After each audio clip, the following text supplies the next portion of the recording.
The morning Abel Cooper first rode up to Lillian Lockhart's gate, she was standing on her porch with a shotgun in her hands and a look in her eyes that could have stopped a charging bull dead in its tracks. It was the spring of 1878, and the town of Harrow Creek, Texas, sat baking in the early heat like a stone left too long in a fire.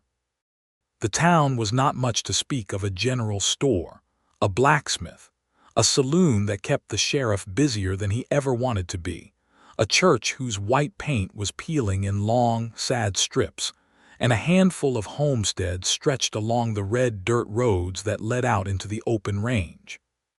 But to those who lived there, Harrow Creek was everything, and to Lillian Lockhart, it was the only world she had left after the other one had been taken from her. She was 28 years old, dark-haired, with hands calloused from honest work and eyes the color of creek water in November, a kind of gray-blue that looked soft from a distance but turned sharp and searching the moment you got close. She ran her farm alone. 40 acres of scrubland she had coaxed into a working homestead by sheer will, growing corn and keeping 6 head of cattle and a garden that produced more than most people expected. She had a daughter, too. Clara, who was 7, a quiet child with her mother's watchful eyes and a habit of collecting smooth stones from the creek bed and lining them up along the windowsills of the house as if she were building some small, private world she could trust. People in town said Lillian Lockhart was the hardest woman in Harrow Creek, and they said it with a mixture of respect and unease that she had long since stopped caring about. She wore her grief like armor. She did not invite pity, she did not accept charity, and she had made it absolutely plain to every man within a 30-mile radius that she was not in the market for a husband, not now, not ever again, and that any man who thought otherwise was welcome to test his luck against her shotgun and see how that worked out for him. The last man she had married had been called Thomas Lockhart. He had been charming enough in the beginning, the way some men are charming in the beginning, and she had believed him the way young women sometimes believe men who say the right things in the right light. They had married in 1869, when she was 19 and full of something she would later understand was not love but the idea of love, and they had built this farm together, or rather she had built it while Thomas talked about building it, which was not the same thing at all. Thomas had a talent for dreaming and a powerful disinclination for the kind of backbreaking labor that turned dreams into something real. He had also had a talent for gambling and for finding reasons to be in the saloon when there was fencing to be mended or crops to be turned. In 1875, Thomas Lockhart had ridden out on a Tuesday morning, supposedly to sell a pair of horses to a rancher 2 towns over, and he had simply never come back. No letter, no message, no word of any kind, just his absence, filling the house like smoke. It took Lillian the better part of a year to learn through a passing drifter that Thomas had made it as far as New Mexico before his luck ran out at a poker table, and a man he had cheated took back what he was owed with a hunting knife. She had sat very still when she heard that news, and she had felt something complicated move through her chest, something that was not quite grief and not quite relief and not quite either, but something that lived in the narrow, uncomfortable space between them. After that, she had stopped. She had drawn a line inside herself and decided that whatever part of her had been available for the kind of softness that came with loving a man was now permanently closed for business. She had Clara to raise. She had a farm to run. She had herself to hold together, and that was already a full-time occupation. The women in town tried to set her up at church socials. The men in town tried their luck on their own, some of them politely and some of them less so. Lillian turned them all away with the same calm certainty she might use to shoo a crow off her fence post. She was not cruel about it, but she was final. So when Abel Cooper rode up to her gate on that bright May morning in 1878, she was already prepared to be final with him too. He was not what she expected, though she was not sure what she had expected. He was 32, broad through the shoulders, with dark blonde hair that had been bleached lighter by the sun along the top and darker at the back of his neck. He had a weathered, open face, the kind of face that had spent more time outdoors than indoors, with lines at the corners of his eyes that said he had squinted into a lot of sunlight and laugh lines around his mouth that said some of that time had been good. He wore a practical rancher's clothes, nothing fancy, a plain cotton shirt and worn canvas trousers and boots that had seen real use. He had a bay horse, a good one, a working animal with a deep chest and intelligent eyes. He tipped his hat at her from the gate, which she had deliberately left closed and latched, and he called out in a voice that carried easily but was not shouting, "Morning, ma'am. I'm Abel Cooper. I've taken over the Granger spread next door. Wanted to introduce myself and see if there was anything you needed in the way of neighborly help." Lillian looked at him steadily. She did not come down off the porch. "I don't need help," she said. "Thank you for the introduction." He nodded pleasantly, as though her tone had not been the equivalent of a door being shut firmly in his face. "All right then," he said. "You need anything, I'm just over that rise."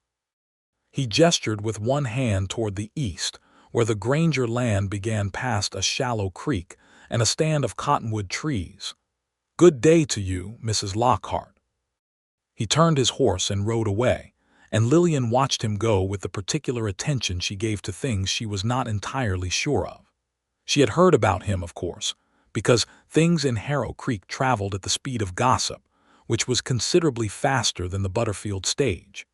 People said he had come down from Kansas, that he had spent years as a cattle drover working the long trails north, that he had saved enough money doing hard work to buy himself a piece of land and settle. They said he was quiet, they said he was decent, and they said he had no wife, which was the piece of information that made the town's married women immediately start thinking of unmarried women they could introduce him to. Lillian had been on the list. She had already decided she was not interested in being on any list. But the next morning, Abel Cooper was back at her gate.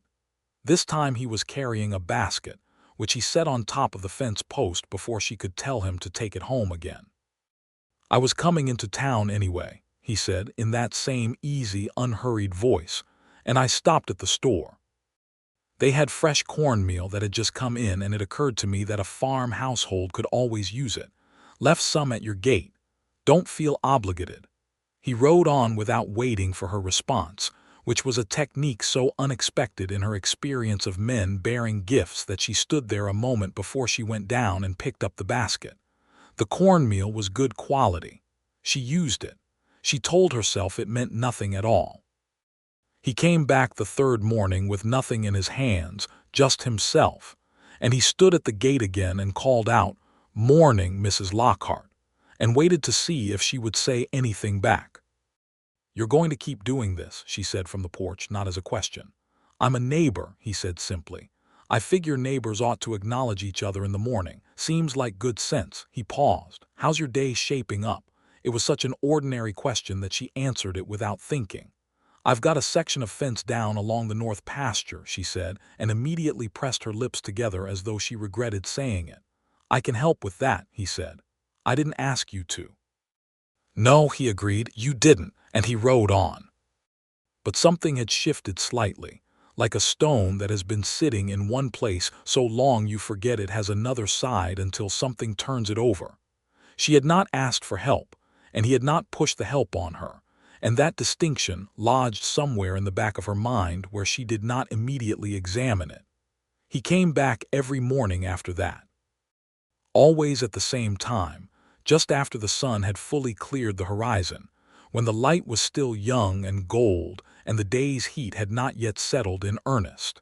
He would call out a greeting, and sometimes she answered and sometimes she did not, and he never seemed troubled either way.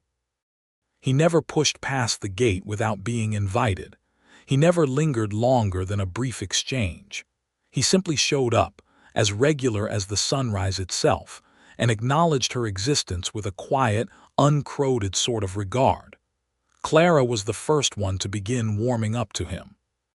Children have a different kind of radar than adults, uncomplicated by the histories that make adults cautious, and Clara watched Abel from the porch for 2 weeks before she slipped past her mother one morning and went to the gate herself, her hands clasped behind her back, Her small face tipped up at him with that measuring look she had inherited directly from Lillian. "Are you the man that says good morning?" she asked. Abel looked down at her from his horse with an expression Lillian could not quite read from the porch. "I am," he said. "I'm Abel. What's your name?" "Clara," the girl said. "Why do you keep coming?" "Because it's polite," Abel said without hesitation, and the simplicity of the answer seemed to satisfy something in Clara because she nodded slowly, the way she nodded when she had slotted a piece of information into a place it fit. "Mama says men are complicated," Clara told him. "Your mama is right," Abel said, "but I'm trying not to be." Clara considered this. "Okay," she said, and turned around and went back to the porch. And Lillian, who had heard every word, felt something she was not ready to name move through her like warm water. That evening she sat on the porch after Clara was in bed, listening to the prairie settle into its night sounds, the crickets and the distant calling of owls and the low conversation of the cattle, and she thought about Abel Cooper and his steady, unhurried morning visits, and the fact that he had not once, in 3 weeks of showing up, given her any reason to reach for her shotgun. She thought about Thomas, too. She always ended up thinking about Thomas when her guard came down, the way old injuries ache when the weather changes. She thought about the years she had spent building something with a man who had, in the end, treated her, and Clara like things he could walk away from without a backward glance. She thought about the particular loneliness of being wrong about a person, the kind of loneliness that had nothing to do with being alone and everything to do with having trusted someone who did not deserve it. She thought about the words she had said to her friend Martha Hale at church 2 years ago, standing in the late afternoon light with the wind moving the grass flat and warm around them. "I will never marry another man as long as I live," she had said, and she had meant every word with a bone-deep certainty that she still meant. "I would sooner drive this farm into the ground with my own hands than give another man the chance to walk away from it." Martha had not argued with her. Martha was a wise woman. She had simply nodded and refilled Lillian's coffee cup and said nothing, because there was a time for words and a time for silence, and she had known which one that was. The next morning, when Abel appeared at the gate, Lillian walked down off the porch and met him there, which she had not done before. She could see the slight adjustment in his expression, a careful, measured attention, as though he was not certain what this change in the routine meant and did not want to read it wrong. "That fence on the north pasture is still down," she said. "I remember you mentioning it," he said. She looked at him for a long moment. "I would not be opposed to a second pair of hands," she said, and the words came out stiff because she had to work to say them, but she said them. He nodded, and there was no triumph in it, no satisfaction of the kind that men wore when they thought they had won something, just a plain, calm acknowledgement. "I'll come around after my morning chores then," he said. "Say mid-morning." "That'll do," Lillian said. She went back to the house, and she told herself very firmly that this was a practical decision and nothing else, which was true. But it was not entirely the whole truth, and somewhere in the quiet, honest part of herself she knew that. He came at mid-morning on a Thursday, with his own tools and no fanfare, and they worked side by side on the north fence for 2 hours. He worked well, which is to say he worked steadily and without wasted motion, and without making a show of it, and he did not try to talk more than the work required. Lillian found herself relaxing by degrees, the way you do when something turns out to be less threatening than you had braced yourself for. At one point, Clara brought them water from the house, carrying 2 tin cups with the gravity of someone performing an important task, and Abel thanked her with the same seriousness, and Clara beamed at him with a smile that Lillian had not seen her daughter aim at any unfamiliar adult, ever, and something about that particular moment made Lillian's chest ache in a way she could not immediately categorize. When the fence was done, Abel gathered his tools and straightened up and put his hat back on, and he said, "Good fence now. Should hold you through summer." "Thank you," Lillian said. The words were simple, but she meant them in a way that went somewhat past the fence. He seemed to understand that, or at least to receive it the way it was offered. He nodded once and he said, "See you tomorrow morning then," and he rode east toward the cottonwoods and the rise that separated their properties. And Lillian stood there watching him go and then turned back to the house, pressing both hands briefly against her sternum as though she were checking to make sure something was still in place. May gave way to June and the mornings became a rhythm. Abel at the gate, a few words exchanged, and then their separate days. Some days he brought things from town, practical things she could actually use, a box of nails, a spool of good thread from the general store, nothing romantic about any of it, just the kind of neighborly consideration that Lillian had not realized she had been doing without. Other days he brought nothing but himself, and those days she found herself looking forward to with a frequency that alarmed her when she thought about it clearly. He told her about himself in pieces, the way cautious people do, not in a rush of biography but in small offerings, a detail here and a story there. And she assembled him gradually the way you might assemble something that comes in parts carefully, making sure each piece fit before adding the next. He had grown up in Missouri, the second of 4 brothers, on a farm not unlike this one. His father had been a hard, decent man, and his mother had been the kind of woman who made the world around her better simply by paying attention to it. He had spent 8 years on the cattle drives, working the Kishom Trail, and he had come home from each drive with a little more money and a clearer sense of what he wanted, which was land of his own and something quieter than the road. He did not talk about women in his past, and Lillian did not ask, because she was not ready to be curious about that in a way she would have to acknowledge. She told him almost nothing about herself at first. Then, one morning in the 3rd week of June, when the heat had already settled in by 8 in the morning and the air tasted of dry grass and summer, she found herself telling him about the farm, about how she had come to it as someone's wife and stayed as someone's widow by absence, and had learned, year by year, to love it for its own sake, for the particular way the light came across the cornfield in the late afternoon, and the sound the wind made in the cottonwood trees by the creek and the smell of the earth after rain, which was the closest thing to a miracle she had experienced in recent memory. He listened the way he did everything without fuss with his full attention, and when she was done he said, "You built something real here." "I did," she said, and the pride in her voice was simple and uncomplicated and entirely her own. It was Martha Hale who first said it out loud, which was not surprising because Martha had always been better at naming things than most people. They were at the church social on the first Saturday of July, helping lay out food on long trestle tables while the children ran through the dry grass, and the men congregated around a fence post and talked about rain and cattle prices. "Abel Cooper keeps stopping by your place," Martha said, smoothing a cloth over the table with the satisfaction of someone arranging facts. "He's a neighbor," Lillian said. "He's a very attentive neighbor," Martha said. "Every morning people say." "People in this town need something better to occupy themselves with," Lillian said. Martha looked at her with the particular look she had perfected over 20 years of friendship, the one that said she was about to say the thing Lillian did not want to hear. "How do you feel about him?" she asked. "I feel neighborly," Lillian said. Martha smiled the kind of smile that held more information than the words attached to it. "Don't," Lillian told her. "I didn't say anything," Martha said. Abel was at the church social too, as he was at most things in Harrow Creek, because he had settled into the town with the ease of someone who understood that community was worth investing in. Lillian watched him from across the yard, against her better judgment, and she noticed the way he talked to people, direct and unhurried, and with what appeared to be genuine interest in what they had to say.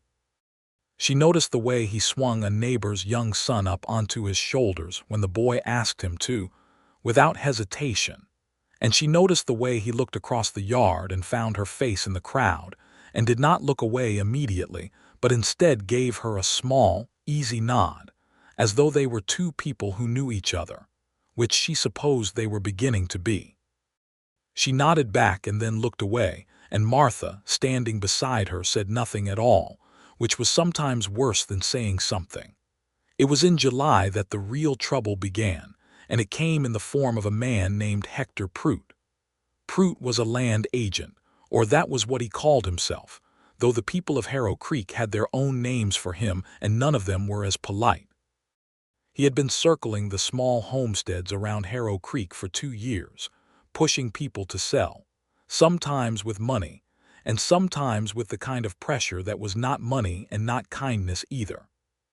He worked for a cattle outfit out of Fort Worth that wanted to consolidate land in the region for a large ranch operation, and he had the law on his side often enough that the people he pressured found themselves with few good options.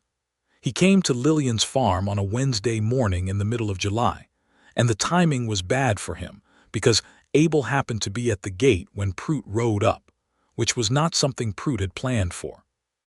Prout was a thin man with an expensive hat and careful eyes that moved over everything like he was assessing its value in dollars, which he generally was.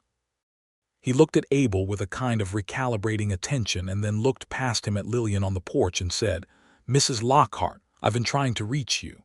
I have an offer for this property I think you'll want to consider." "I've received your letters," Lillian said. "I've also not answered them, which is an answer." "The offer has increased since the letters," Prout said, and he named a number that was, Lillian had to admit to herself, not insignificant.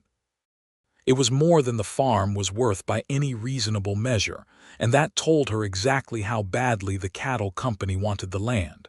"Still not interested," she said. Prout's eyes moved to Abel again. "And who are you?" he asked with a politeness that had a hard floor to it. "Abel Cooper," Abel said. "I own the Granger spread east of here." Something shifted in Prout's expression, a calculation running behind his careful eyes. "I'll be coming to see you as well," he said. "The company is interested in all the parcels in this section." "You can come," Abel said pleasantly. "The answer will be the same as Mrs. Lockhart's." Prout looked at them both for a moment, and then he made the particular smile that people make when they are deciding to change tactics, and he said, "Well, the offer stands. Things change. People reconsider." He turned his horse and rode back toward town, and Lillian watched him go with the same feeling she got watching a storm roll in on the horizon. When Prout was out of earshot, she said, "He's been sending letters for 4 months." "I know," Abel said. "I've heard he's been working this part of the county. Has he given you any real trouble?" "Not yet," she said, and then she paused, and she said something she had not planned to say. "I appreciate you being here just now." Abel looked at her steadily, and there was something in his expression, a warmth held carefully in check, like a fire in a good stone hearth, controlled but entirely real. "I'll be here," he said simply. She went back into the house, and she did not look back at him, but she was aware of him behind her the way you are aware of warmth from a hearth when you are standing close to it. Prout came back twice more that month. He was not violent, not openly, but there was a quality to his persistence that had a flavor of threat in it, the way some men can convey danger while saying entirely ordinary words, and Lillian found herself checking the lock on the door at night and keeping the shotgun loaded, which she had not done in a long time. She told Abel about it on a Wednesday morning, standing at the fence with the early sun at their backs. She told him plainly and without drama because she was not a dramatic woman by nature, and he listened with that full attention he gave everything. "Has he done anything illegal?" Abel asked. "Not that I can prove," she said. "Just pressure. He's good at pressure." "Have you spoken to Sheriff Dancy?" "Walt Dancy is a decent man," Lillian said, "but he's also aware that the cattle company has connections in Austin, and he chooses his battles carefully." Abel was quiet for a moment. Then he said, "You're not alone in this." She looked at him, and something crossed her face that she could not entirely contain, a kind of unguarded gratitude mixed with something more complicated, and she said, "I've been alone in most things for a good while." "I know," he said. "I mean what I said anyway." She turned back toward the house, and she walked carefully, because she was carrying something fragile inside her chest that she did not entirely trust herself not to drop. July moved into August with the slow, relentless intensity of a Texas summer. the kind of heat that made the air shimmer above the road and set the cattle to standing in whatever shade they could find. Lillian worked her farm in the early mornings and the evenings and endured the midday heat as best she could, and Abel appeared at her gate every morning without fail, and the rhythm of it had become something she would have noticed the absence of, which was information she filed away without fully examining it. One evening in the middle of August, there was a thunderstorm. Not the gentle kind that the land needed, but the violent, full-bore Texas kind, with lightning that split the sky into jagged pieces and thunder that rattled the windows and rain that came down in sheets, so heavy you could barely see your hand in front of your face. Lillian was out in the barn trying to settle the cattle when she heard the barn door open and saw Abel come through it, rain-soaked to the skin, with a lantern he had carried from his own place. "Saw the storm from my place," he said, as though this explained the mile he had ridden in a downpour. "Thought you might need an extra pair of hands." The cattle were spooked and Lillian's lantern had gone out in the wind, and they worked together in the yellow light of his, talking the animals down the way experienced people do, with calm voices and steady hands. And by the time the worst of the storm had passed and the cattle were settled, they were both thoroughly wet and slightly breathless from the exertion. They stood in the barn doorway afterward, watching the rain ease into something more ordinary, the smell of wet earth rising up around them, and the silence between them was different from the usual silence. It had a density to it, a kind of fullness, and Lillian was very aware of how close they were standing, close enough that she could feel the warmth coming off him even through their wet clothing. "You didn't have to come," she said. "I know," he said. She turned to look at him, which meant turning toward him, which meant they were closer than she had realized. His face in the lantern light was open and warm and very direct, and he was looking at her with an expression that did not try to hide what it was, which was something she had not expected and was not entirely prepared for. "Abel," she said, and his name in her mouth felt like something new. "Lillian," he said, and her name in his voice was different from the way anyone else said it. It was careful and warm at once, the way you hold something you do not want to drop. She looked at him for a long moment, and the rain moved on the roof of the barn, and somewhere in the distance the thunder rolled away to the east, and she said, "I think you should go home," in a voice that was not as firm as she had intended. He nodded, without hurt in it, and said, "Good night then," and walked back out into the fading rain, and Lillian stood in the barn doorway and watched him go and pressed one hand against the doorframe to hold herself steady. She lay awake for a long time that night, listening to the rain finish and the night resume its normal sounds, and she had an argument with herself that went in circles, the way arguments with yourself do when you already know something you are not yet willing to admit. She was afraid. That was the center of it, the plain fact at the middle of everything else.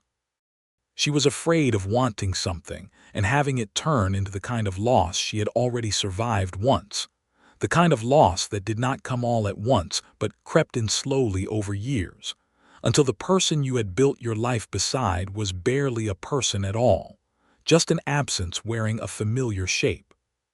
She was afraid that every steady, decent thing about Abel Cooper was either a performance or a beginning that would eventually falter, because she had watched a man charm his way into her heart before, and she had been young and foolish then, and she was not those things anymore. But she was also, if she was honest with herself, tired of being afraid. She was tired of building walls so high that nothing could get over them, including the things she might actually want in her life. She was 38. She would be 29 in October, and she had a daughter and a farm and a life that was genuinely good in many respects.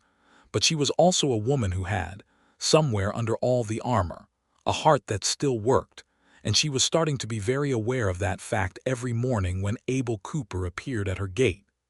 She fell asleep just before dawn, and in the morning she got up and made coffee and went out to the porch and waited for him. He came at his usual time, and when he appeared at the gate she did not go down to meet him, but she called out from the porch, There's coffee on the stove if you want some." He went very still for just a moment, and then he swung down off his horse and tied the reins to the fence post and came through the gate, which was the first time she had invited him through it, and he came up to the porch, and she handed him a cup of coffee through the screen door, and then opened the door fully so he could come in. He stepped into her kitchen and looked around it with honest, interested attention, the way someone looks at a room that tells them something about a person, and she could see him taking it in, the clean, practical order of it, the herbs hanging from the rafters, Clara's stones on the windowsill, the worn table with its mismatched chairs that had all seen better days and were still doing good work. "Sit down," she said, and he sat, and she sat across from him, and Clara appeared in the doorway in her nightgown, looked at Abel and said, "You're inside," with the same gravity she gave to all observations. "I am," Abel agreed. "Good morning, Clara." "Good morning," Clara said, and disappeared back into her room, and Lillian and Abel looked at each other over their coffee cups, and both of them almost smiled. It was not a single conversation that changed things, and it was not a single moment. It was a gradual accumulation, like how rain fills a dry creek bed, and you do not always notice the water rising until it is already moving. Abel began spending more time at the farm, always with Lillian's express invitation, always with a genuine usefulness that she appreciated, and that made it easier to justify to herself. He helped her fix the water pump when it started failing in September. He helped her haul the harvest in before a frost warning. He taught Clara to play checkers, which Clara then proceeded to win at with a consistency that genuinely startled him and delighted everyone. He told her more about himself in those weeks. He told her about the years on the trail, about the brotherhood of the drovers and the loneliness that came after the brotherhood ended. He told her about the man who had taught him to read, a fellow drover from Georgia who had carried a Bible and a volume of poetry in his saddlebag, and thought both were equally important. He told her about the one cattle drive that had gone badly, a storm on the Red River that had cost 3 men their lives, and the weight he still sometimes carried from that. He told her these things without drama, simply, the way honest people share the real material of their lives, and Lillian received each piece of him and placed it carefully in the place that was beginning to form in her mind, the space that was the shape of him. She told him things, too. She told him about her mother, who had died when she was 15 and had left her with a grief she had never entirely resolved, and about the way that loss had made her fierce in ways that were sometimes useful and sometimes got in her own way. She told him about Clara's birth, which had been hard, and about the way holding her daughter for the first time had been the most overwhelming thing she had ever experienced, a love so total it was almost frightening. She told him about the day she had understood that Thomas was not coming back, not the day she heard about his death, but the earlier day, months before, when she had finally stopped listening for his horse on the road, and had felt that cessation of listening as something that was almost peaceful. Abel listened to all of it with the same steady presence, and he did not try to fix anything or minimize anything or compare it to his own experience. He just received it, and that was something she had not known she needed until she felt what it was like to have it. In early October, Prout came back with 2 other men she did not recognize, large, quiet men who stood a little apart from the conversation and did not introduce themselves. He named a number considerably higher than before, and he said it with a finality that was meant to communicate that the offer would not survive refusal a 3rd time. Lillian said no with the same calm certainty she had said no every other time, and after they left she stood on the porch and her hands were not entirely steady, because she was not made of iron even if she sometimes pretended to be. Abel came over that evening when she sent Clara to ask him to come, which was the first time she had sent for him, and he sat in her kitchen and listened to what had happened, and then he said, "We need to go to Sheriff Dancy together. I told you what I think of that." "I know what you said," he said. I also know that two people making the same complaint carry more weight than one, and that Pruitt overstepped today with those men he brought. That's a kind of intimidation that even a careful sheriff can't ignore entirely." He paused. "Will you let me come with you?" She was quiet for a moment, and then she said, "Yes." They went to see Walt Dancy together the next morning, and Walt, who was a heavy-set man with a gray beard and the permanent expression of someone who had been dealing with difficult things for too long, listened to them both and wrote things down in a notebook, and said he would speak to Pruitt. He also said, and he said it looking directly at Lillian, "You have as much right to that land as anyone, Mrs. Lockhart, and I want that on the record." It was not much, but it was something, and when they walked out of the sheriff's office into the October sunlight, Lillian felt lighter by a measure she could actually feel. They walked back toward where their horses were tied, and Abel said, without particular drama, "You didn't have to come here alone before." "I know that now," she said. He looked at her, and she looked at him, and they were standing close in the morning light with the town of Harrow Creek going about its business around them. And she thought about the woman who had stood on her porch 3 months ago with a shotgun and a heart like a closed fist. And she thought about how things could change without your permission, how they could change through consistency and gentleness, and the simple, repeated fact of someone showing up.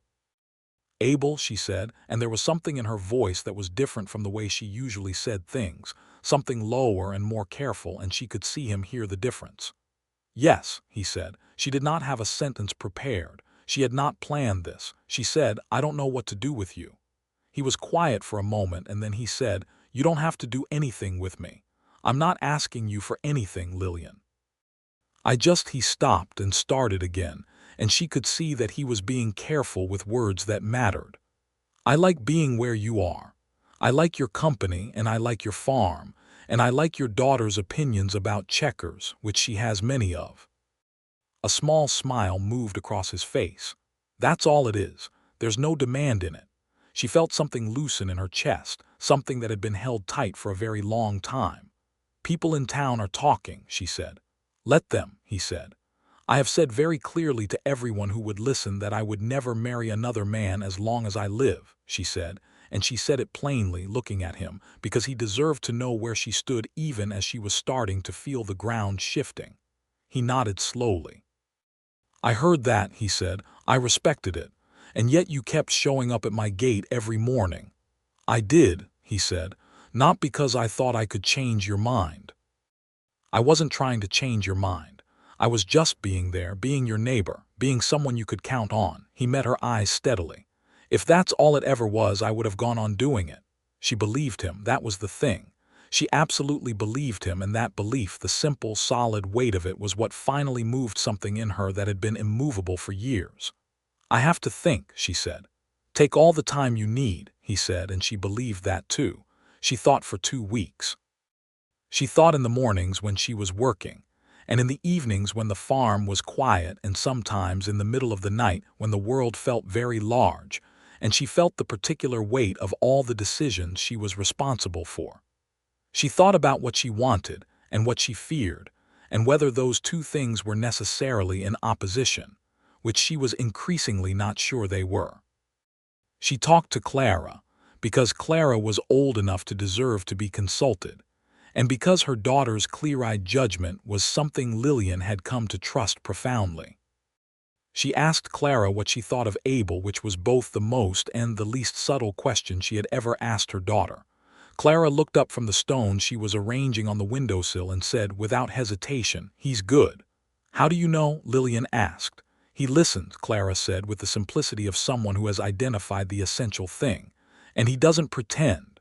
Lillian sat with that for a moment. "No," she agreed. "He doesn't pretend. Do you like him, Mama?"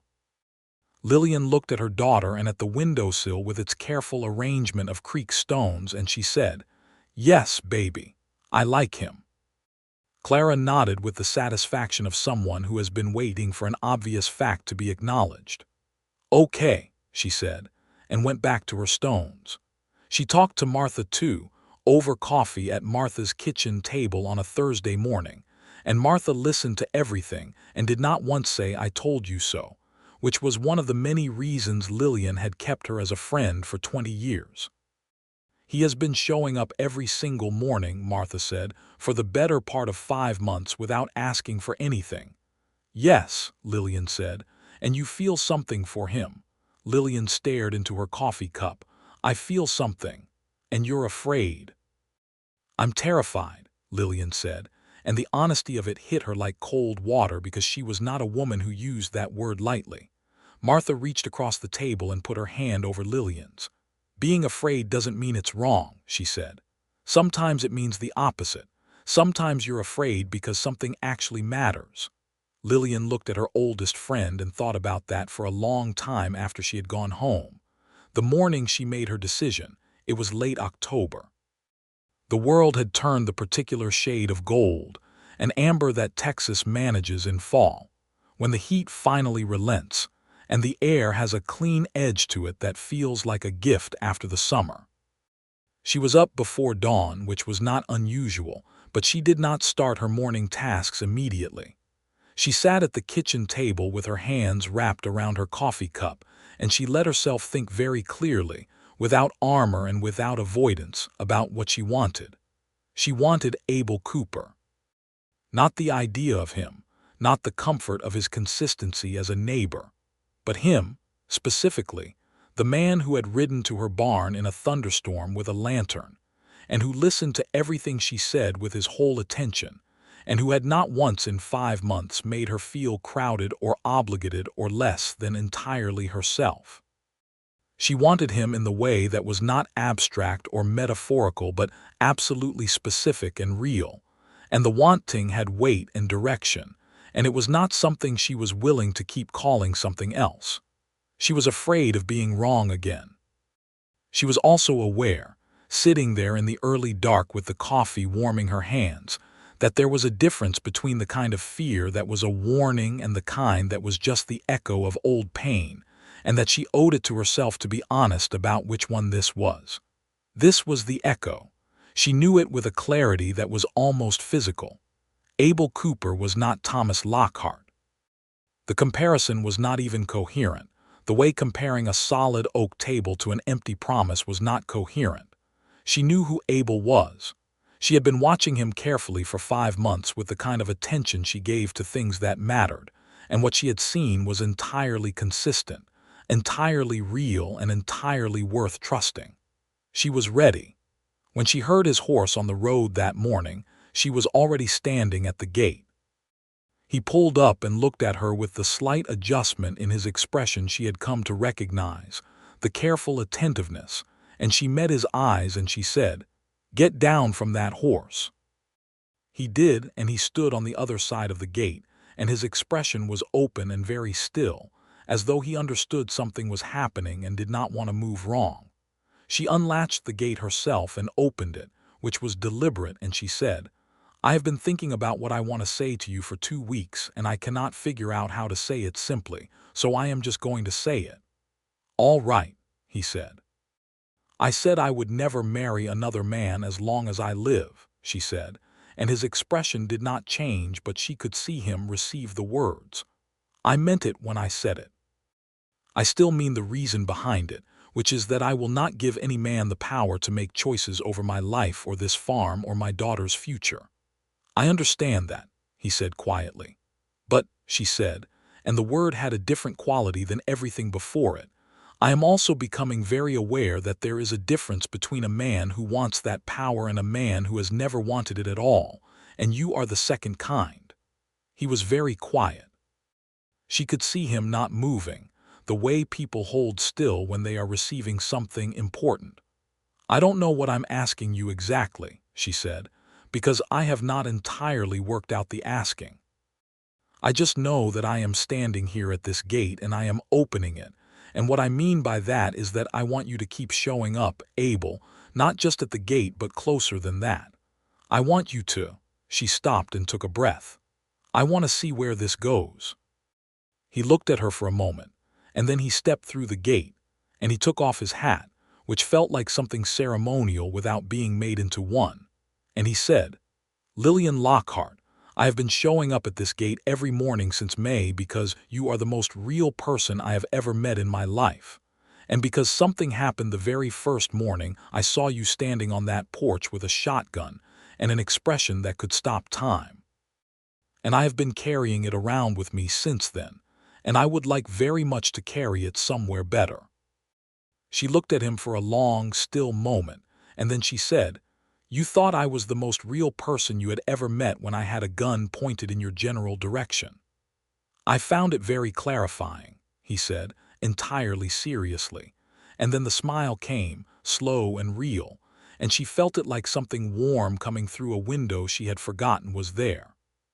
She laughed, which was not something she had expected to do in this moment, a full and genuine laugh, and something in her face opened when she laughed, some last held tension letting go, and she saw him see it. "Come in then," she said. "Clara will have opinions about this." "I'm prepared," he said. Clara had many opinions, all of them positive, delivered with the thoroughness of a 7-year-old who has been wanting to say something for months and has finally been given permission. The weeks that followed had a different quality to them. Abel still came every morning, but now he stayed for breakfast sometimes, sitting at the kitchen table while Lillian cooked, and Clara narrated the important events of her morning to whoever would listen. He took her driving in his wagon on Sunday afternoons, which was what Harrow Creek understood to be courtship, and the town approved, because Harrow Creek had always secretly been hoping for exactly this, and had just been waiting for Lillian Lockhart to be ready for it. Martha Hale beamed at Lillian at church with a warmth that said everything and the grace not to say it out loud. They were careful together, Lillian and Abel. They were careful in the way that people are careful when something matters, taking the time to be sure of the thing they were building, rather than rushing past the building into something they had not properly prepared for. He did not crowd her. She did not hold him at arm's length. They found the space between those things, which is where good things live, and they moved into it together. He told her about his finances one evening in November, sitting at the kitchen table after Clara was in bed, with an honesty that she appreciated because it was offered rather than extracted, because he thought it was information she deserved to have. The Granger spread was doing well enough, he said. He had debt from the purchase, manageable debt, and he was building cattle numbers slowly and steadily. He was not rich, and he would not pretend to be, but he was solid, and he would remain solid, and she could look at every book he had if she wanted to. She did want to. She looked at his accounts book on a Saturday afternoon, sitting at his kitchen table in the farmhouse next door, which she had never been inside before, and which was cleaner than she had expected and furnished simply with pieces that had been chosen for durability rather than appearance. She looked at his numbers with the sharp eye she applied to her own, and they were honest, and she nodded and handed the book back and said, "You're doing all right." "I'm doing all right," he agreed. "So am I," she said. "I know," he said. "You're doing considerably better than all right, actually. Your farm runs efficiently." She felt the compliment settle pleasantly, and decided to accept it without deflection, which was progress. "Thank you," she said. Christmas came to Harrow Creek in the way it came to small Texas towns in 1878, with a community gathering at the church and evergreen boughs, and the smell of pine in a place where pine was rare enough to feel like an occasion. Clara was enchanted.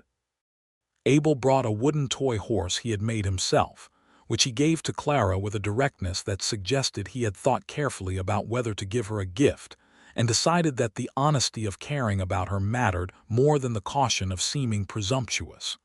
Clara held the horse in both hands and looked at it with the gravity she gave to important things, and then she looked at Abel and said, "You made this yourself?" "I did," he said. "It took a long time," she said, turning it over in her hands, examining the workmanship with genuine attention. "It did," he said. "Why?" she asked. "Because you deserve something that took a long time," he said simply. Clara looked at him for a moment, and then she put her arms around his neck and hugged him, which was not something she did with anyone except Lillian, and Abel's face over her shoulder went through something private and complete, and Lillian, watching from across the room, felt her throat go tight. On Christmas Eve, Lillian and Abel walked home from the church gathering under a sky that was all stars, the kind of sky the open range made possible, vast and crowded with light in a way that made you feel both very small and very much part of something. Clara was walking ahead of them, carrying her toy horse and choosing her steps carefully as if the path required navigation. Abel reached out and took Lillian's hand, which he had not done before, and it was so quietly done, such a natural motion, that she almost did not notice it until she felt the warmth of it, and then she noticed it entirely. She did not withdraw. She walked beside him with her hand in his and the stars overhead and Clara's small shape moving ahead of them through the dark, and she thought that this was what she had not known she was waiting for. Not something grand or dramatic, but this exact ordinary thing, being walked home under stars with someone who had earned the right to be beside her. She stopped at her gate and turned to face him, and the lamplight from the house fell across them both, warm and yellow, and she said, "Abel." "Lillian," he said, and his voice had the quality she had come to love, that careful warmth.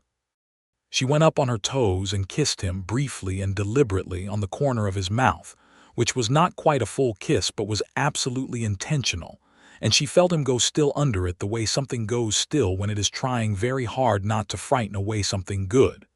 "Merry Christmas," she said. He looked at her, and his eyes were warm and unguarded and entirely honest. "Merry Christmas," he said.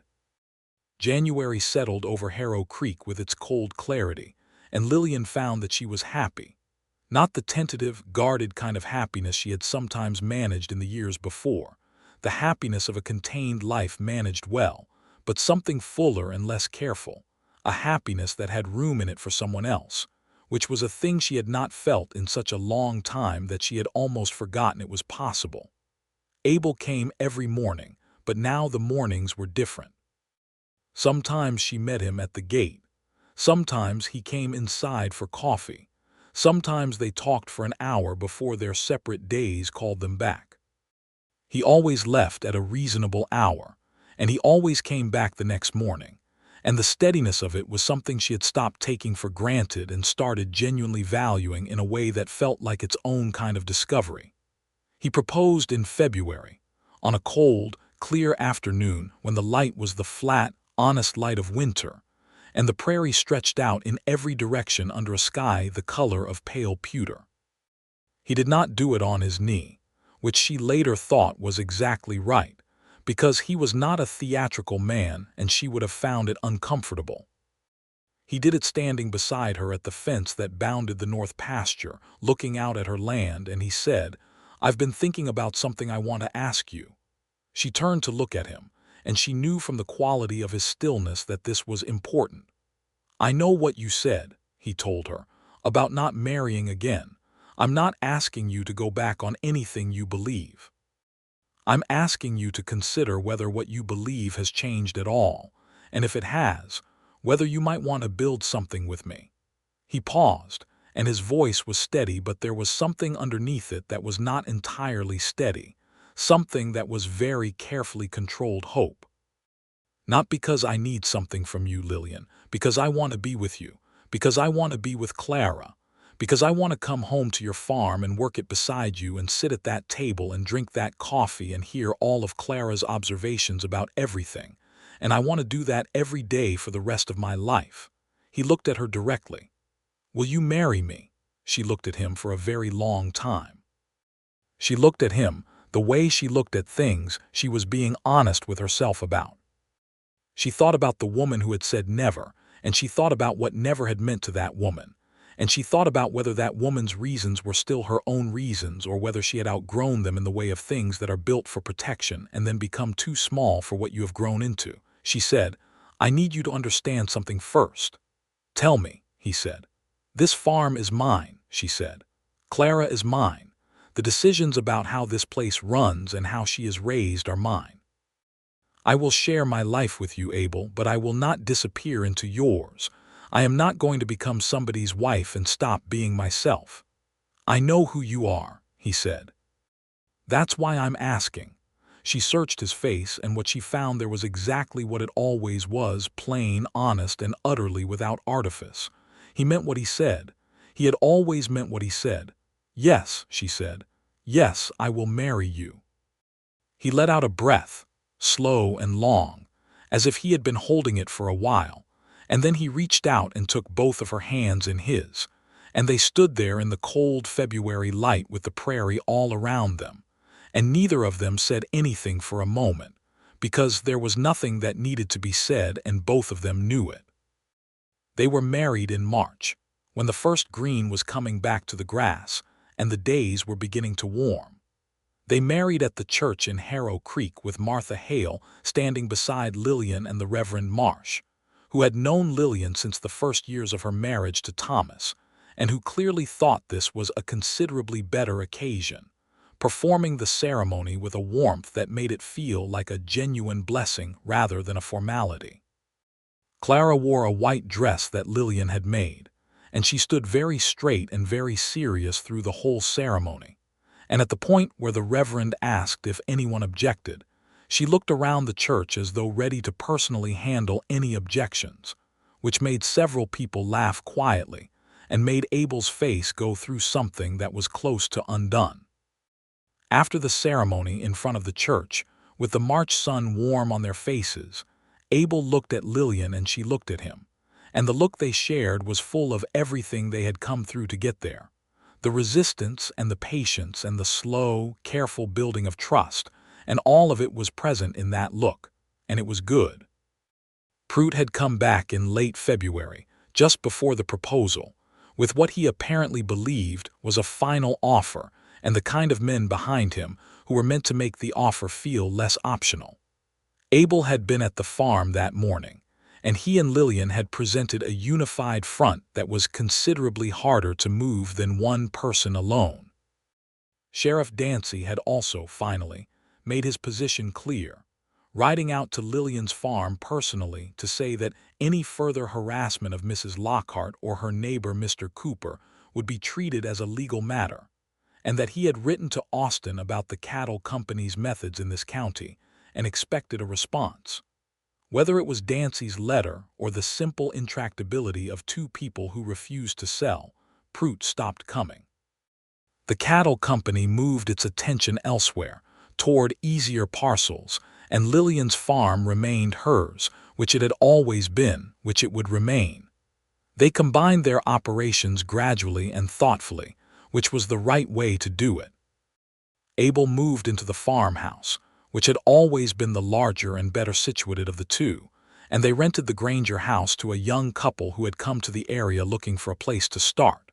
They worked the two properties as one, which made both of them more viable than they had been separately, and Lillian kept her name on her deed, and Abel put his name beside it, and that arrangement suited them both entirely.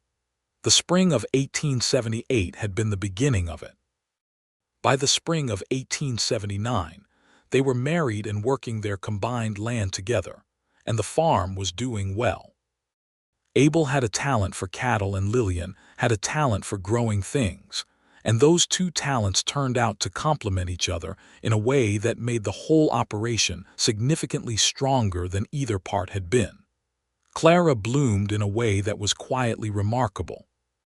She had always been a self-contained child, watchful and careful, and she remained those things, but she was warmer now, more willing to open, and she followed Abel around the farm with the focused attention of a student who has found a subject worth studying. He taught her to ride properly, not just to sit on a horse but to understand one, and the day she rode the full length of the north pasture on her own and brought the horse back at a confident trot, her face was incandescent with pride, and Abel's expression watching her was the expression of someone who has been given a gift they did not ask for and did not know they needed. Lillian watched the two of them together and felt something she could not put entirely into words, a kind of fullness that was not sentiment but something deeper and quieter than sentiment, the satisfaction of a thing that was genuinely right. She had told Abel the truth about herself, all of it, the pieces she was proud of and the pieces she was not, and he had received all of it, and she had done the same for him. There was something in that mutual knowing that was different from the particular loneliness of being loved for a version of yourself you have presented rather than the actual self you live with.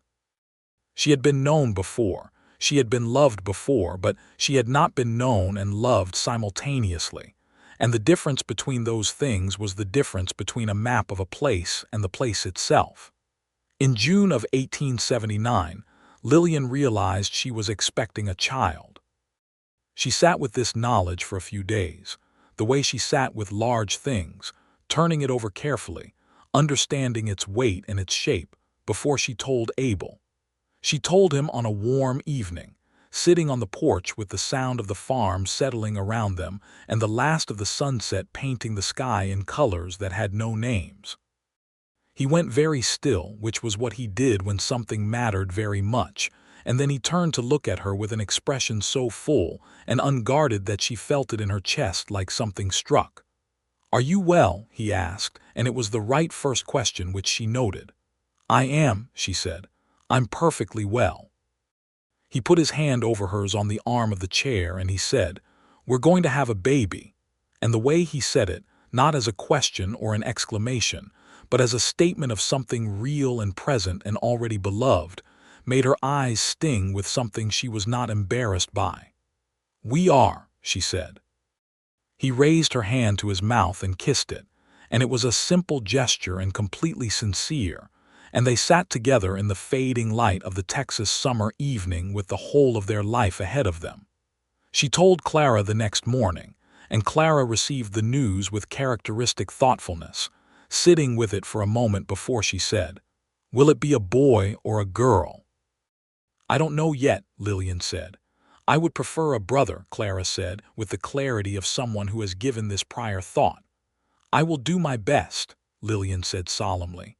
"I know you will," Clara said with complete confidence. The pregnancy went smoothly in the way that some do and some do not, and Lillian was grateful for it.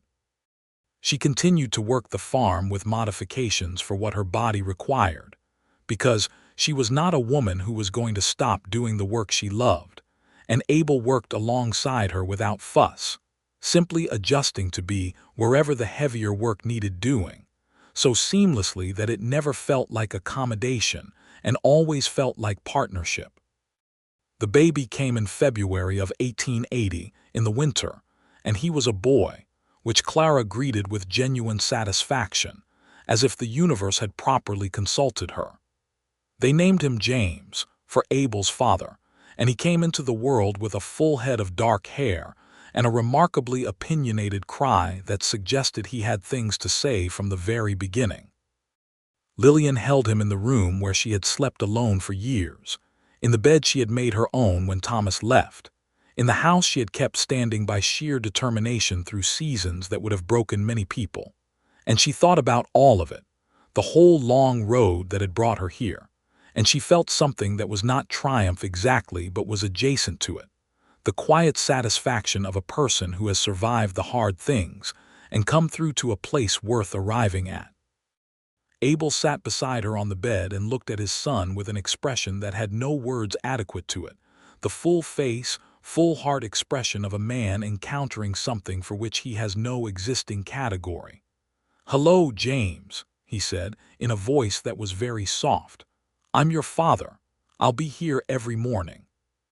Lillian looked at him, and he looked at her, and the whole of what they had been to each other was in that look. The gate and the shotgun and the cornmeal from the general store and the thunderstorm and the fence posts, and the stars on Christmas Eve and the cold light of February, when she had said yes to a question she had spent years refusing to answer. All of it was in that look, and it was good. It was entirely good. James grew up knowing the farm before he knew much else, as farm children do, with the smell of earth and the sound of cattle, and his sister's particular mixture of authority and affection as his primary early experiences of the world. Clara took her role as older sibling with the same seriousness she brought to everything, and she was good at it, patient in ways that surprised people who did not know her well enough to understand that her seriousness was a form of care. Abel was a father who was present, which is the most important kind. He was there in the mornings and in the evenings and in the long afternoons. He worked hard, as he had always worked, but he did not let the work be the only thing, because he had spent years on cattle trails where the work was the only thing, and he knew what that produced, and he chose differently. He told his children stories at night, drawn from the years of the cattle drives and the wide country he had moved through, and James listened with his whole body, and Clara asked the practical questions about logistics and weather. And Lillian sat in the doorway listening to all of it with the particular pleasure of someone who has been given back something they had given up on. By 1881, Harrow Creek was growing, which it did in those years as the railroad pushed through the region and brought new people and new commerce and new trouble in roughly equal measure. The Coopers' combined farm was one of the most successful operations in the surrounding area, not the largest, but the most consistently productive, and Lillian had developed a reputation for knowing more about the practical management of land than most men 3 times her experience, which some men resented, and most of them were sensible enough not to say out loud. She was known in Harrow Creek, and known well, and the knowing had changed over the years.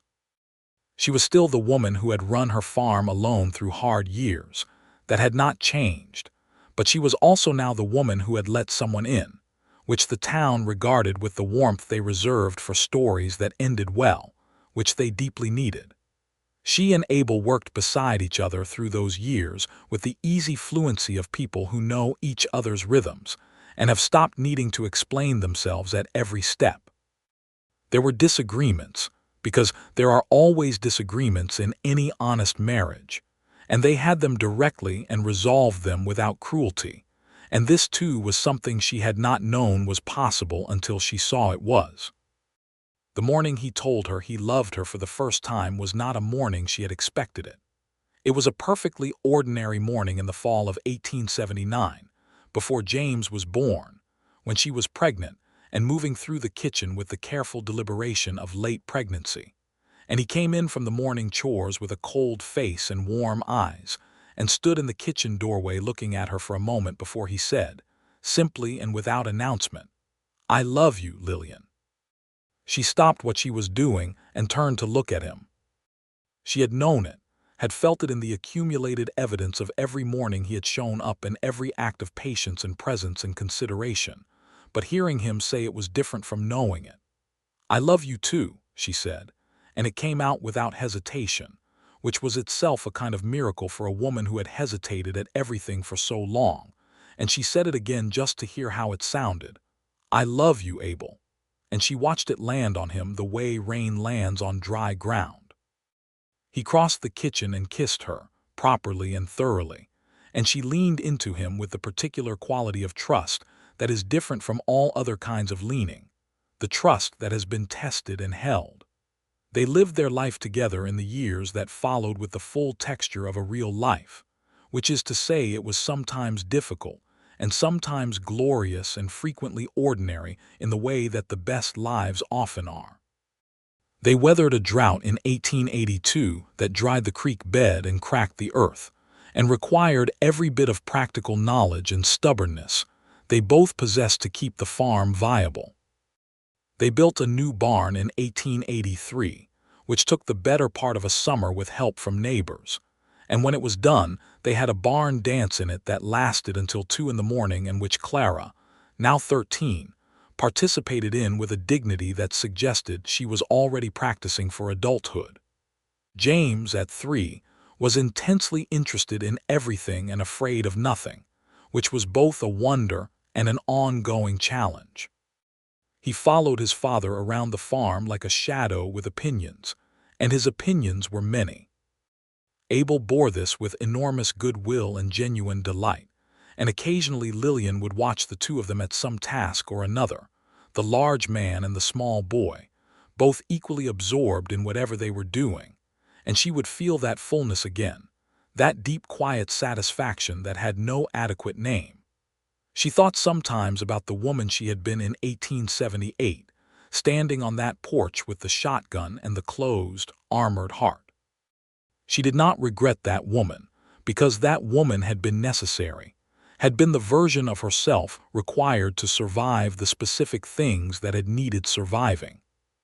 But she was glad, with a gladness that was profound and specific and entirely free of reservation, that she had not remained that woman, that she had allowed the slow, patient, consistent work of Abel Cooper's morning appearances to do what they had done, which was not to change her mind, but to give her enough safety to change it herself. She had changed her own mind. That was the thing she came back to, in the quiet moments, the moments of reflection that a good life always makes room for. She had changed her own mind because he had given her the conditions under which changing it was possible, because he had shown up without demand, without pressure, without the expectation of anything in return, and had simply continued to be present, to be trustworthy, to be exactly who he appeared to be, day after day and morning after morning, until there was no longer any question of whether he was real. He was the most real person she had ever known. She had told him that once, late at night, in the warm dark of the bedroom with the Texas stars visible through the window she always left the curtain open on, and he had been quiet for a moment, and then he had said, "You are the bravest person I have ever known," and she had started to argue, and he had said, "Courage is not the absence of fear. You were afraid of everything and you let me in anyway. That's the bravest thing I have ever seen." She had thought about that for a long time. In the spring of 1884 they had another child, a girl this time, small and red-faced and absolutely determined from her first breath, and they named her Ruth, for Lillian's mother. Clara held her new sister with the competent tenderness of someone who has been waiting for this, and prepared herself thoroughly, and James regarded Ruth with a suspicious interest that gradually, over weeks, transformed into a proprietary adoration that made him her most ardent defender for the rest of their childhoods. The farm expanded again that year. Abel purchased a small parcel to the south that had come available, and they added to their cattle herd and began selling not just locally, but to buyers from San Antonio who came through the county twice a year. They were not wealthy, not in the way of the big cattle barons of the era, but they were stable and growing, and the kind of prosperous that is built on real work and does not come apart in a single bad season. Harrow Creek grew around them, the way towns do when the railroad makes a place accessible, and it changed in the ways that growth brings, new people and new businesses and new complexities. There was more trouble in those years with land disputes, and the tensions that came with the cattle industry's expansion, and the complicated, painful injustices that the era carried, particularly for the communities who had been on this land longest and who were being pushed further and further from it. And Lillian was not someone who looked away from that. She saw what happened to Apache families moved off their territories, and she said so directly at a town meeting in 1883.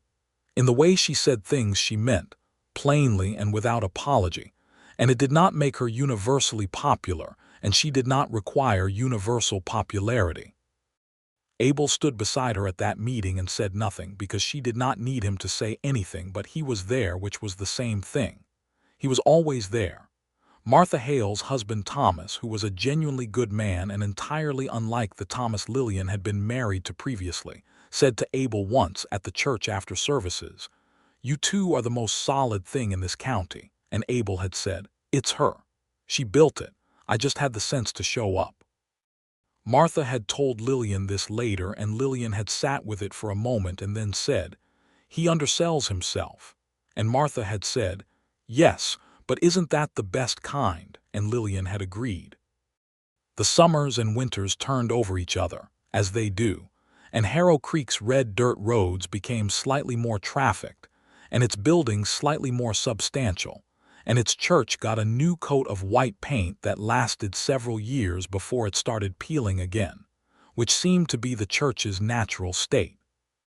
Clara grew up with the particular brightness of a person who has had room to become fully themselves, and by the time she was 16, She was already talking about teaching school, which she eventually did, at the schoolhouse on the north end of town, where she was known for both her high standards and her genuine warmth, which was her mother's combination precisely.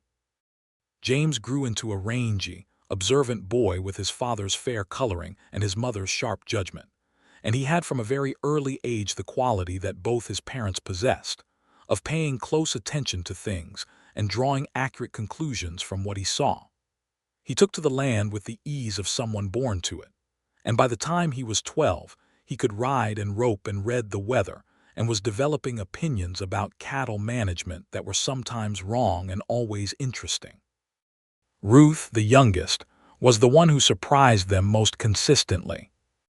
She had Lillian's dark hair and Abel's open face, and a personality that was entirely her own, stubborn and joyful in roughly equal measure, with a laugh that seemed disproportionately large for her small body, and a habit of making friends with everyone she encountered.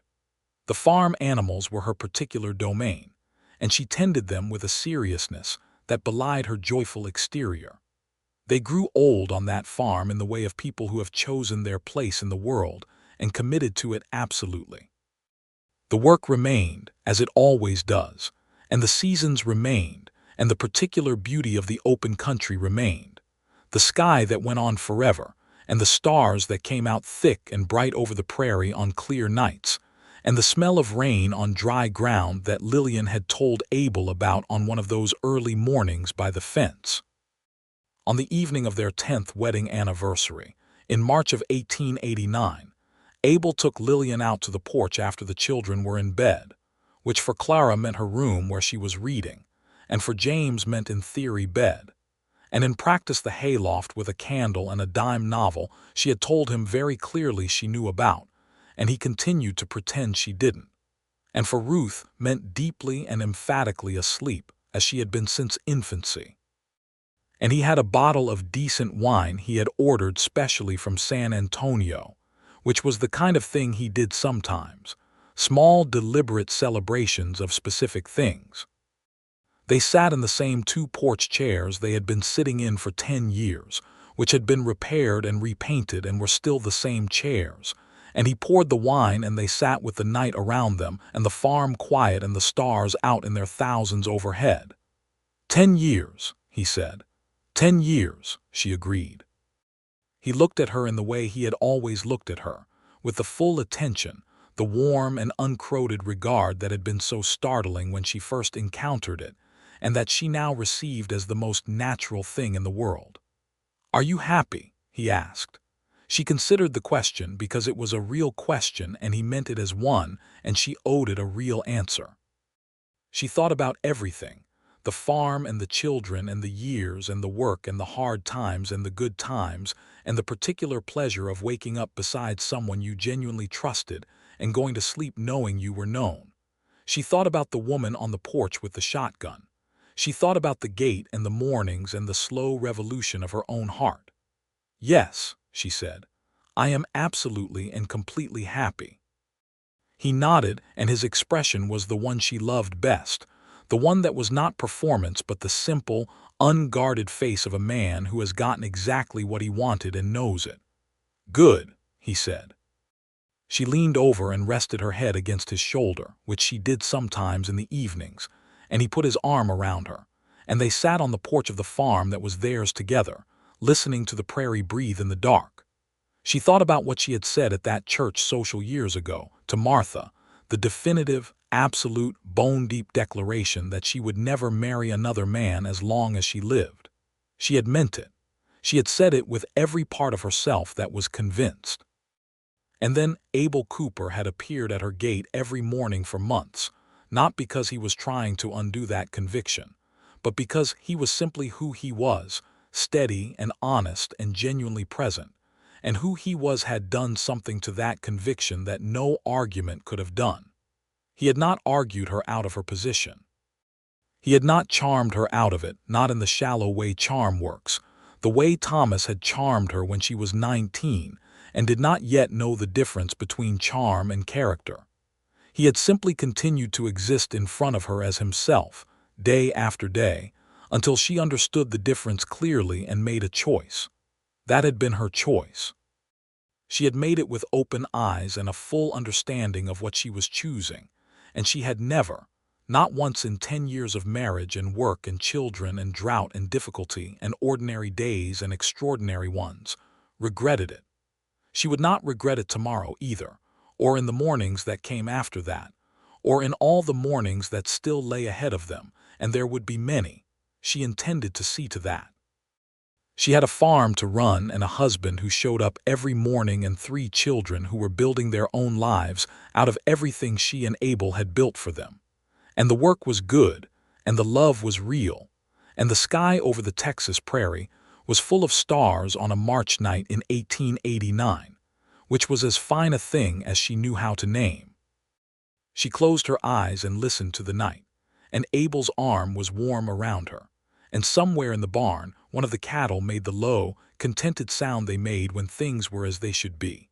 And Lillian Lockhart Cooper, who had once stood on this same porch with a shotgun in her hands and sworn she was done with all of it, sat in the warm spring night and breathed in the smell of the land she loved, and held the life she had built with both hands, and felt, with a completeness and a certainty that had been a long time coming and was entirely worth the wait, that she was exactly where she was meant to be. The stars turned overhead as they had always done, and the prairie stretched out in every direction, and the farm was quiet and alive and entirely theirs.